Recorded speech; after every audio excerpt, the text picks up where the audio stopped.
But first of all, can I ask you just to very briefly introduce yourselves, just very quickly? So Cassie, Ségolène, and Alex, just very briefly introduce yourselves. Who's first? Cassie, I'll just go in this order. Okay, so I'm Cassie. I joined Spotify about 7 or 8 months ago. I oversee our operations in Europe, the Middle East, and Africa from a diversity and inclusion lens. It's the work I've been doing for quite a few years, sitting within HR, but also advising the business in these two topics. So that's my day job. Excellent. On you go. Hello everyone, my name is Ségolène Martin. I'm the CEO of Kantify. We are an AI company, so we help other companies developing and understanding how to use AI. And I'm also the Belgian ambassador of Women in AI, which is being launched tomorrow in Brussels. So it's a network of women active and expert of AI. Hi, good afternoon. My name is Alexandra Hille. I'm the Chief of Staff of the Technology Practice at Deloitte. I also run the program Women in Tech at Deloitte, and I'm also an ambassador for She Loves the Code, and also a proud mother of 3 sons, which is probably my most challenging role. I'm sure there is. So let's kick off with the first question. What do you think are the most challenging issues for women in tech in the workplace? So, I mean, if you could pick one, just quickly run through the row. Alex, you've got the mic. So I think lack of role models. I would say that's a big issue, is looking up and saying, well, you know, where am I going to go? I'm the only one. And so we spend a lot of time on making women more visible, encouraging women to stay in tech. Okay. And also join, obviously. And any ideas how you would do that? Well, for example, the way I'll give the example of the coding school. So Deloitte sponsors, Dominique Leroy mentioned it this morning, the coding school 19. In collaboration with them, we've created a movement now, which is called She Loves the Code. And these are workshops held on a Saturday where we give introduction on coding, so really hardcore skills like Bash, Shell, HTML coding. And at the end of the day, we go and we share our experiences, so testimonials of Deloitte, so myself and 2 other practitioners. So corporate sponsorship. Yeah. Yeah. But what we just do basically is explain what we do. We demystify technology and say, look, hey, you know, my name is Alex and I'm, you know, Chief of Staff Technology. It sounds very fancy, but, you know, and I explain what I do. And then I have a colleague consultant who works in AI in one of us, and she explains what she does. And then, we have a very technical person, and then we have, I have no technical expertise, and then you have somebody who's in the middle who works on functional requirements. And so it's just making it accessible. Okay, Ségolène, what would you add to that, or what do you think is the biggest challenge for women in tech? So we've had role models. What would you add? I would tend to agree that role models is indeed a big issue. And indeed, having role models is not only having role models as software engineers, because AI is much broader than a software engineer. I'm not a software engineer myself. And I think showing that there is a possibility for women who have a different background than a computer scientist or AI engineer to join AI and enjoy also the opportunities opfered by AI, because there are a lot of opportunities, is something that is very important. And in Women in AI, that's what we are also trying to show. So just tomorrow, I'm having this launch event. We have the COO of Microsoft. We have the EC director for AI, who are ladies. We have also a researcher of the Université Libre de Brussels, who is active in computer science, to show that there are diversity. You don't have to be a computer scientist to enjoy this wave of AI, and AI is just at the beginning. So there are plenty of opportunities that are being created. The number of companies that are actively using AI in their processes is very low in Europe. So if this is something in which you are interested, you can create your own opportunities. And I think it's a very important message to give. Great. Cassie, what about you? I would say I would add men. to the equation. Okay, great. Yeah, I think men are failing to be more humble. So to Allison's point, she shared so many examples of when AI has gone wrong, and essentially because it's being made by and for white men. And time to step back, reflect, and maybe step aside and say, actually, this is the moment for someone else to take the stage. And there's plenty of examples, as she shared, that this has gone wrong. And I think a great way to address that is Claudia, in today's very first session, she mentioned like how women tend to be over-mentored and under-sponsored. I couldn't agree more. So that's what I've been trying to push as much as I can within the organization. Like, nice, they can find a mentor if they need. But what's really going to leverage their opportunities within this company is really like having someone investing their political capital onto them and saying like, I do trust, her capacity, her mastery to lead this work. Alison, do you want to chip in? And I mean, one of the things I didn't pick up on was the lack of confidence. The research shows that one of the reasons why women who do enter tech and young girls who do start doing tech, the reason why they leave is they lose confidence, even if their ability is the same or even better than their male peers.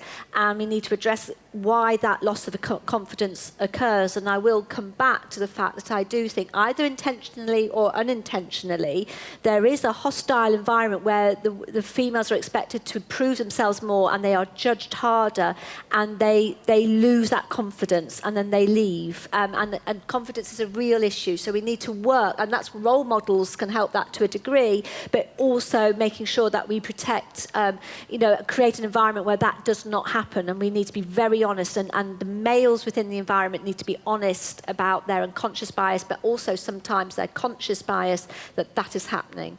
Yeah. And what about you guys? That's sexist, isn't it, ladies and gentlemen? You see, we need to all of us need to self-correct. What are the biggest challenges for you? Anybody? Got any challenges? No challenges? Excellent, thank you. Well, I think one of the challenges is also, I mean, you said the challenges are the men, but the challenges are also the women. I mean, at one point in time, you need to start to believe yourself as well that, you can make this jump. Because too often we also see that, women are not actively busy building their brand, creating their competences, and to make sure that other people know about that. And I think that's a challenge as well. Let's chat about that afterwards. I think it's... Yeah, well, why don't we chat? Do you want to chat about it now? I have this countdown right in front of me. Yes, that's what like crazy. It's driving me crazy. I ignored it. Like, I think for way too long, society has put this burden on the shoulders of women. Like, learn the skills, go there. And like what we've observed in the past few decades, that still there are systems of oppression in place that are keeping them still, like, you take snapshots of every, Fortune 50 companies, and still, like, we don't see women reaching the top. And it's not because they've missed that personal branding session a couple of hours ago. They did attend that session. But still, my point is, maybe I need to clarify, but my point is not to put the burden on the shoulders of women, but to make sure that they are, this morning they talked about the CEO of your life. And I think that is a very interesting concept, that we actually need to empower women to become that CEO of their own life. So it's not about putting the responsibility on their shoulder. I think the responsibility is on everybody's shoulders to make it happen. But to take charge of your own destiny, I think that's a really important element. If I could add to that, I think I'm not sitting here today just because of my personal brand training. I'm sitting here because I'm supported. I'm supported by my colleagues, and those are females and males. I'm supported by my husband, my children, my family.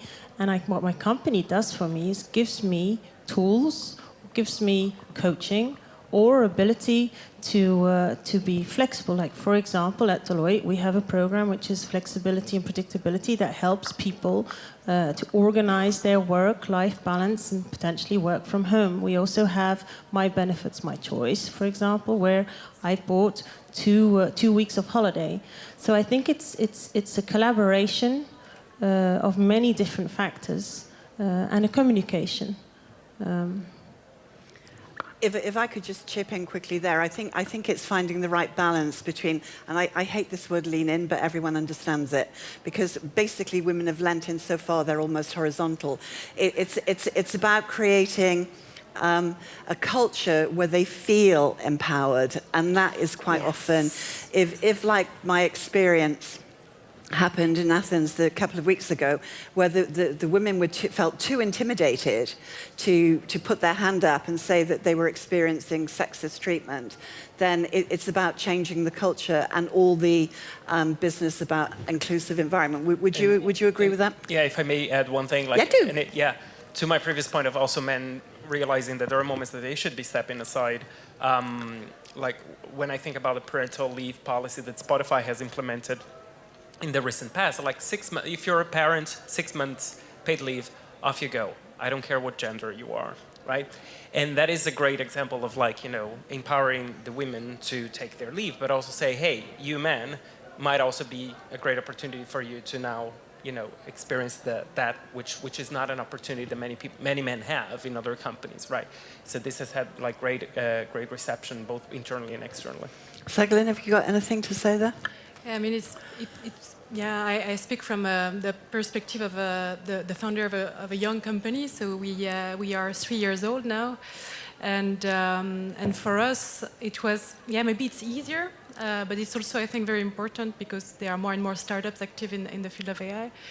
To embed the importance of diversity from the very start. So what we did is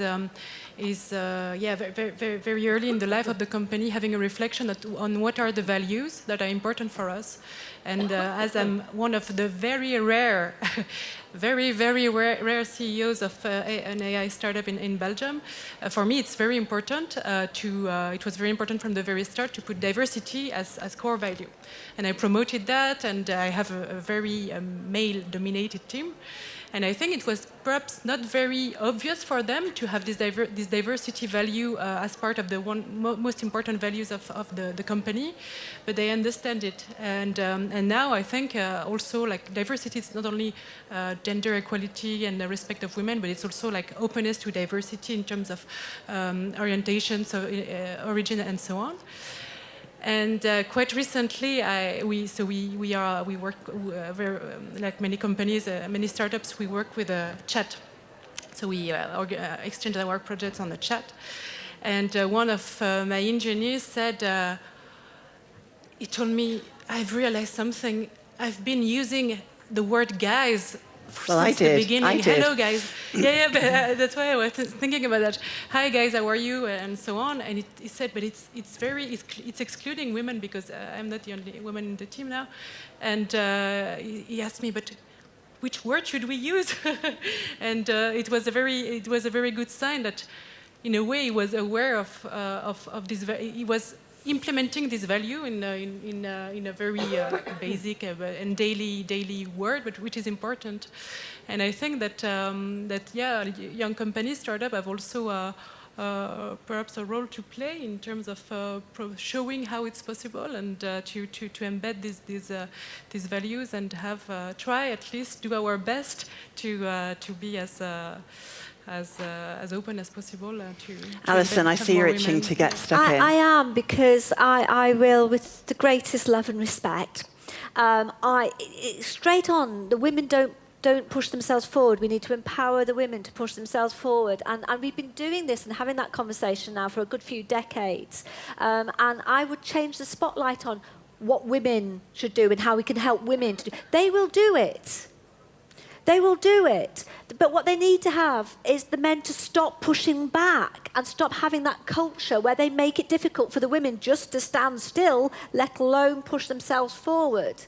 We shouldn't have to lean in to be heard. We should be heard, and we should be heard by the men. So it's the men that need to do the training, and it's the men that need to sort themselves out. The women are there, ready and waiting. We used to be there. We were shoved out. We want to come back in. You just have to sort of let us, and you are the good allies. You're here, you're the allies. You need to go back and not do the, oh, yes, but not all men argument, and go, well, actually, and women can be as bad. And women can be as bad, so that needs to change the culture. Alison. Wait for the mic. I would just like to know, can we learn something from the 1984 coup d'etat of which you were speaking? Is there something where we can reverse the strategies that worked very well? I mean, apparently within a year, men took over the software business. That's a good intro into one of the questions I've got next, is that we talked about, McKinsey did some research that the skills for 2030, key skills, are intellectual curiosity or skills, emotional intelligence, and tech. Well, the tech is going to be out of date. But this means that we call them soft skills. Alison and I have already talked about this, are now going to be hard currency, right? So does this mean that women are going to come in the fore because we're traditionally supposed to be better at the soft skill thing? What do you think? Well, Alex, you look as Ségolène. They are both. So when you look at studies about the impact of automation, for example, so you have jobs traditionally or where there is a majority of women which will be impacted. So, for example, we have the, how do you say that, the cashier, like caissière in the supermarket. So you have Amazon, for example, developing this technology called Amazon Go, so automated checkout for retail stores. On the other hand, you have other studies speaking about the fact that, yes, these soft skills or the importance of the ability to, the emotional part, the care, the nurse, even if you were speaking about the doctors, this more contact side of the doctor's job will be pushed forward. I think there are both elements here. Okay, Alex. Yeah. I think a key skill to have is an eagerness to learn, and I mean it was discussed many times today, and I think weekly I'm in meetings where we discuss new technologies and just that the skills do not exist because it's new technologies, and so I think it's a huge opportunity for both male and female to acquire those skills and learn them. And it's not that hard. I mean, I think you're an inspiration to many women just going out there. A very grumpy inspiration, but yeah. Well, maybe one drink and that will be solved then. But I think as well, like from my experience of She Loves the Code, there was, for example, a woman from Indonesia.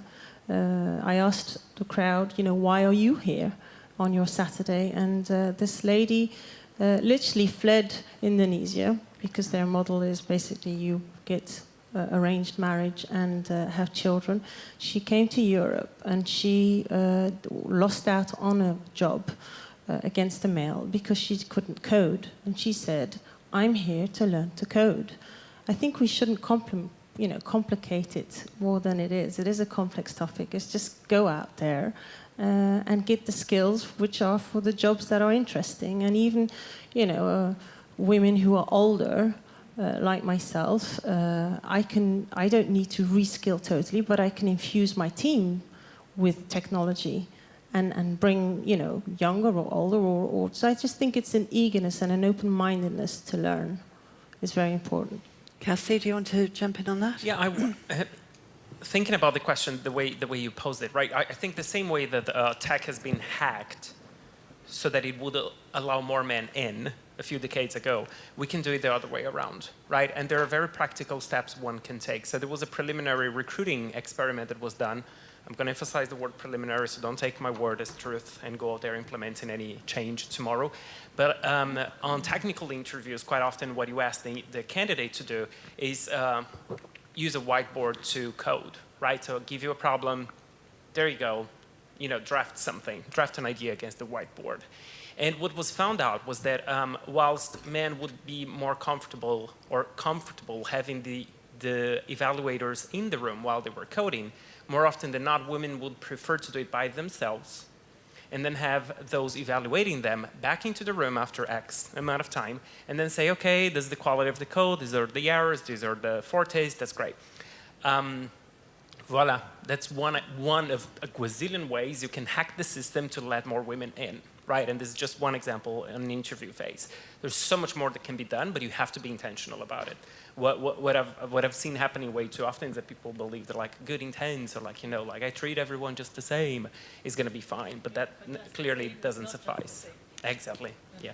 Alison, have you got anything? Well, I'm the big cynic again. So there's a lot of, you know, excitement that use of AI will mean that the caring professions will be the ones that we do. You know, and I've been in Parliament and this has been discussed and we've been talking about the care, and I'm saying, well, no, because what they'll do is they'll rebrand and recategorise the caring profession, and what they categorise as a soft skills will become the new big skills, you know, and I say we call complex skills. Complex skills, the complex skills, they'll get rebranded and the men will move in. We saw it in the Second World War within the UK when women went into the workplace, when the men came back, suddenly they were forced back out again. We saw it with programming when it was a women's things, and then they were forced out when there was value. So don't assume that AI will mean that it'll benefit women in terms of jobs and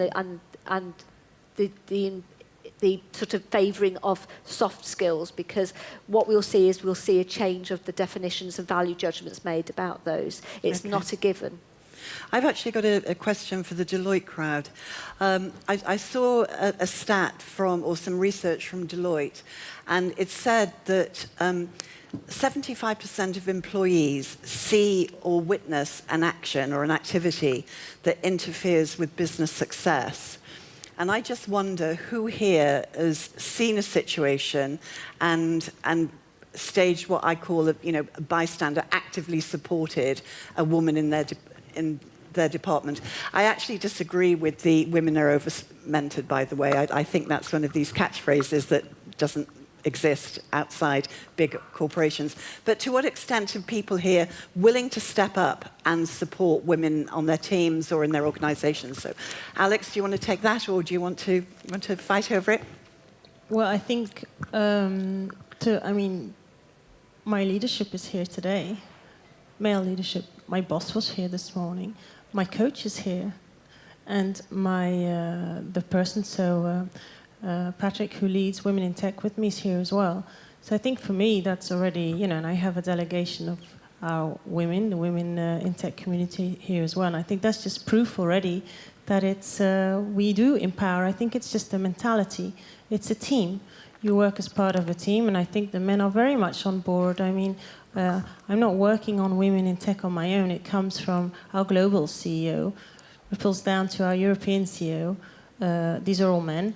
It comes down to our Belgian CEO, again a man. They all put it on a priority, which enables me to be able to work on it, empowered. So personally in my job, yes, there are not enough women and we're working on it and we're tackling it, but it's such an ingrained cultural issue. You're just not going to solve it with a program in a company. It's companies, governments, schools, households. How you live your life. How I speak to the teacher.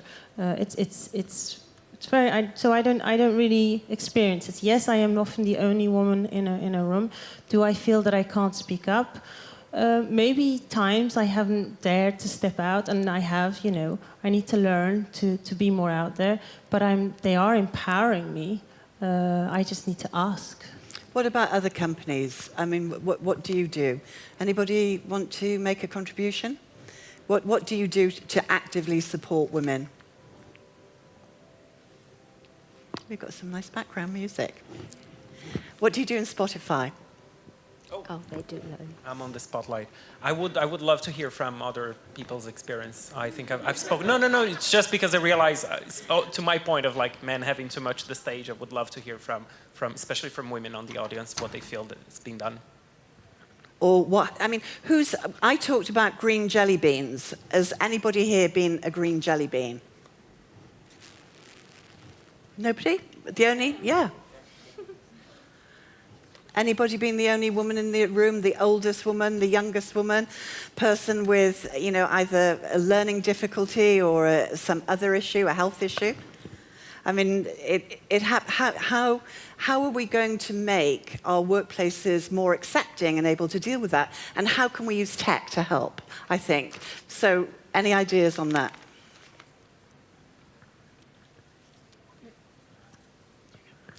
I don't know how tech can help, but I think, yeah, for us, it's very... The role of the executive, in our case, the founder team, so my co-founder is man, is really, Sometimes when I see issues, I confront him. So it happened recently that we had a newcomer in the team, and she was young and she was very shy. She is very shy. And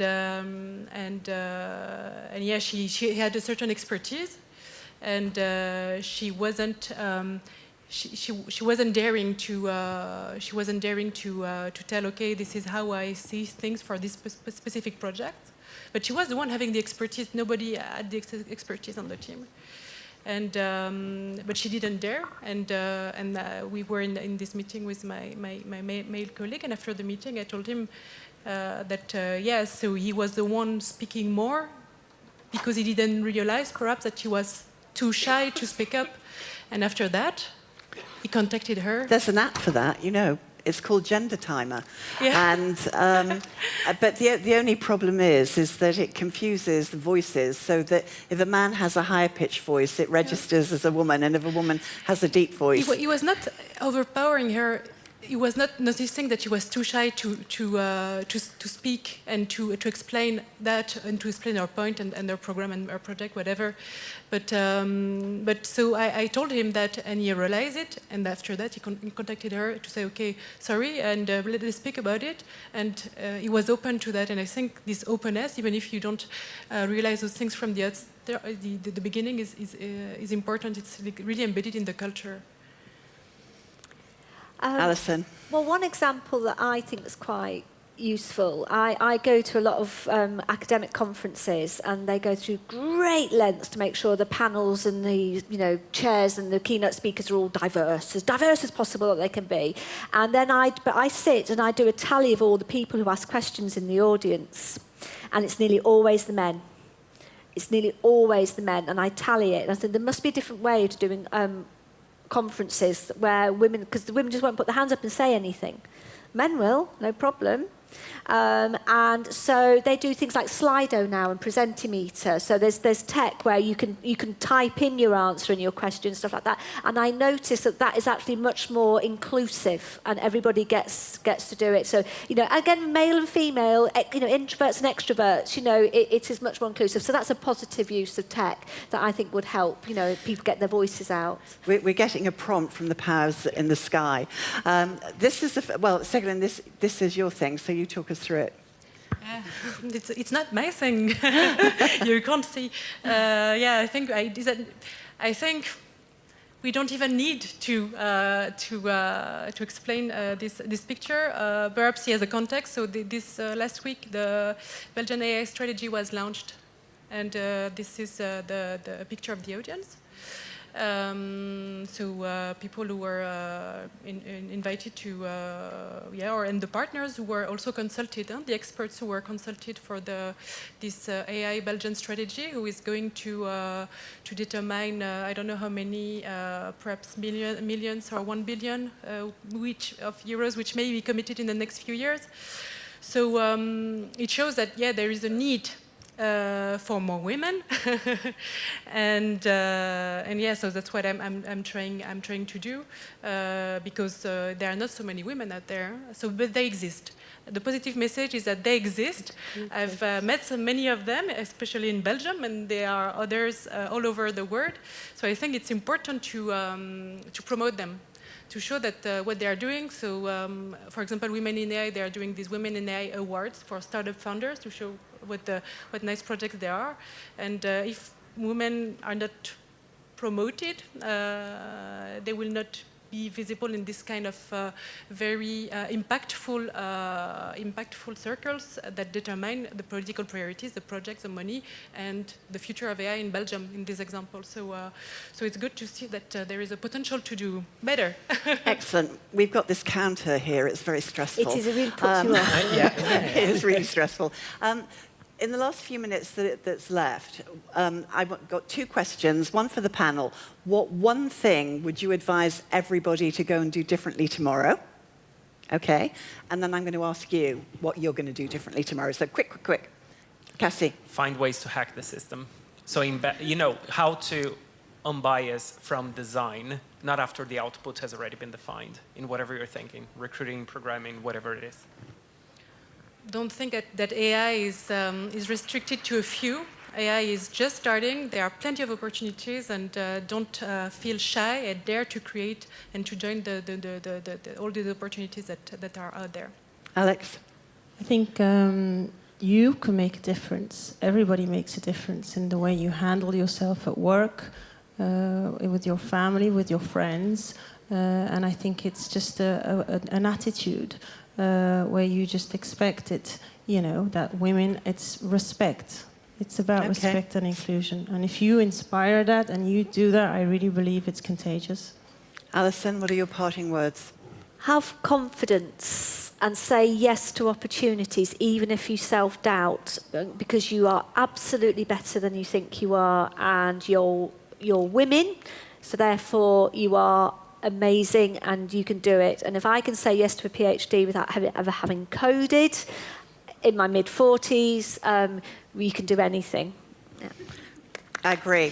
What about you in the audience? What are you, there were 500 people here today, Isabella? 600 people. If every one of us went away and did one thing differently, can you imagine the domino effect that would have? So what I'd like to do is just shout out, just say what thing you're going to do differently tomorrow. What have you learned that you're going to do differently? Anybody want to kick off? One thing?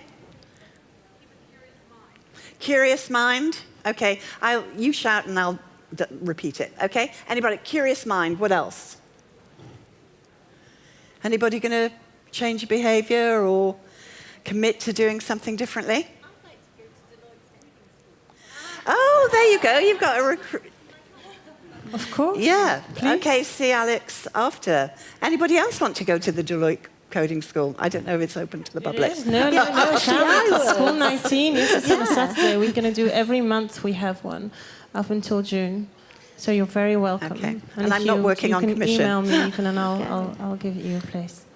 Great. Anybody else want to do something different? We'll go away thinking, okay, I'm going to think about doing that and actually do it. Anybody? Here, you're quite quiet group in the back. Anybody? Can I ask? Yeah, here we are. Can she send her daughter? Of course. All ages. What actually happened is they restricted it normally from 18 until the age of 40. And a lot of older women, past 40, 45, that's not really old, but they were turning up. And so that's now young. what the school has done is actually for the whole school is just there's no limit of age. And the school is working even with I think they had a lady of 69 who came to learn to code, and she was fantastic.